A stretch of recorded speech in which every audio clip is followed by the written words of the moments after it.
안녕하세요. 돈 되는 상식입니다. 5월에는 정말 행사가 많은데요. 어린이날, 어버이날, 스승의 날뿐 아니라 가족 간 행사도 있을 수 있어 돈 들어갈 일이 정말 많습니다. 그런데 문득 그런 생각이 들었는데요. 5월 어버이날이나 생신에 용돈을 드리기 위해 계좌를 이용한다면 혹시 이후에 문제가 되지 않을까라는 생각이 들었습니다. 그런데 흔치 않은 경우이긴 하지만 부모님께 용돈을 드리거나 가족 간 계좌이체를 하면서 증여세를 물 수도 있다는 사실인데요. 국세청은 가족 간 계좌이체는 일단 증여로 보고 증여세를 납부해라 라고 할 수도 있어 오늘 내용 꼭 참고하셨으면 좋겠습니다. 시청하시면서 좋아요 한 번씩 꼭 눌러주세요. 가족 간 계좌이체는 가족 구성원 간 또는 부모 자식 간의 일상적인 금융거래를 말하는데요. 우리가 생각 없이 드리는 용돈에도 세금이 부과될 수 있습니다. 흔히 용돈이라 하면 많아야 50만원 이하이지만 이게 쌓이다 보면 문제가 될 수도 있는데요. 우리나라는 모든 소득에 대해 세금을 내도록 하고 있기 때문에 용돈을 받는 사람은 무상소득으로 볼 수 있어 주의가 필요합니다.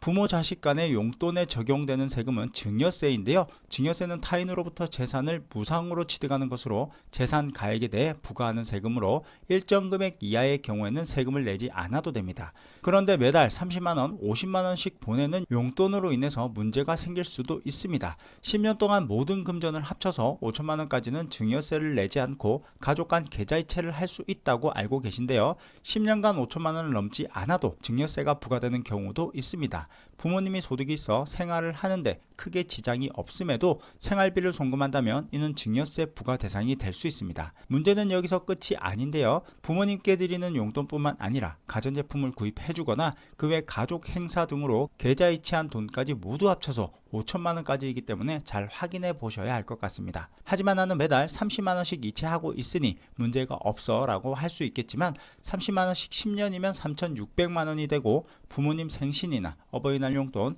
전세자금이나 주택 구입을 위해 빌린 돈 또는 가전제품을 사드리거나 하는 등의 금전거래가 있다면 10년 동안 5천만원이 넘어가기 때문에 주의가 필요할 수도 있습니다. 증여세는 자녀에게도 똑같이 적용이 되는데요. 성인 자녀나 부모에게는 10년간 5천만원 이하, 미성년 자녀에게는 10년간 2천만원 이하, 그 외 친인척의 경우에는 1천만원 이하까지 금전거래가 가능하고 이보다 적을 경우에는 증여세를 내지 않아도 됩니다. 다만 그 이상이 된다면 세뱃돈과 용돈까지 모두 포함하여 세금을 내야 될 수도 있겠죠. 물론 일반적인 가족들은 단순히 세뱃돈이나 소액의 금액에 대해서는 증여세를 낼 만큼 큰 금액이 아니기 때문에 크게 문제가 되진 않겠지만 미성년 자녀 통장으로 꾸준하게 10년간 2천만원이 넘는 금액이 입금이 된다면 세법으로만 보고 따졌을 때 훗날 증여세 탈세로 볼 수 있어 문제의 소지가 남을 수도 있습니다. 때문에 계좌이체 시에는 가능한 치료비, 생활비, 교육비 명목으로 이체해 주는 것이 좋은데요. 부모 자식 간 계좌이체뿐 아니라 모든 계좌 거래를 한다면 내 통장과 받는 분의 통장에 계좌이체 내역을 꼭 남기시는 것이 좋습니다. 그럼 오늘은 기본적으로 알고 있으면 도움이 되는 가장 기본적인 세금에 대해서 말씀드렸는데요. 오늘 내용 참고하셔서 계좌이체 하셨으면 좋겠네요. 오늘 영상은 여기까지 할게요.